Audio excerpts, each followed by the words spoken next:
पश्चिम बंगाल में सीमा घुसपैठ और राष्ट्रीय सुरक्षा से जुड़े इन हालिया गंभीर आरोपों का आज हम विश्लेषण करेंगे। इस राजनैतिक आरोप पत्र में गंभीर संस्थागत कमजोरियों का दावा है।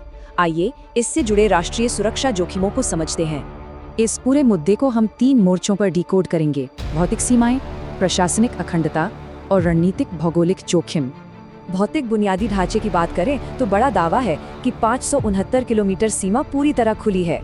आरोप है कि राज्य सरकार द्वारा भूमि अधिग्रहण में देरी से ये बड़ा सुरक्षा शून्य पैदा हुआ है। कानूनी पक्ष देखें तो हाईकोर्ट के सख्त निर्देशों के बावजूद भूमि सौंपने में लगातार गतिरोध का हवाला दिया गया है।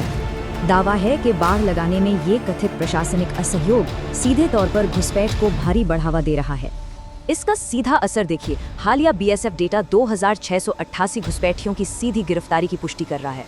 प्रशासनिक मोर्चे पर आरोप है कि सिंडिकेट फर्जी आधार और वोटर आईडी बनाकर सिस्टम को खोखला कर रहे हैं। दस्तावेजों के इस व्यापक हेराफेरी का कथित उद्देश्य कृत्रिम वोट बैंक तैयार करना और स्थानीय जनसांख्यिकी को बदलना है।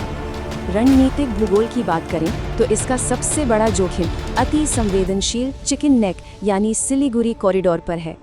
आरोप है कि यहाँ हो रहा जनसांख्यिकीय बदलाव भारत की क्षेत्रीय अखंडता और संप्रभुता के लिए सीधा खतरा है। इसके अलावा मालदा की सीमा चौकियों को सशस्त्र समूहों और क्राइम सिंडिकेट्स के लिए हाई रिस्क जोन बताया गया है। दावा है कि ये समूह अवैध पशु तस्करी, जाली मुद्रा नेटवर्क चलाते हैं और बीएसएफ जवानों पर हमले करते हैं। कालियाचक और लेनिन कॉलोनी जैसी विशिष्ट जगहों को इन अंतर्राष्ट्रीय अपराधों का कुख्यात हब या मुख्य केंद्र बताया गया है।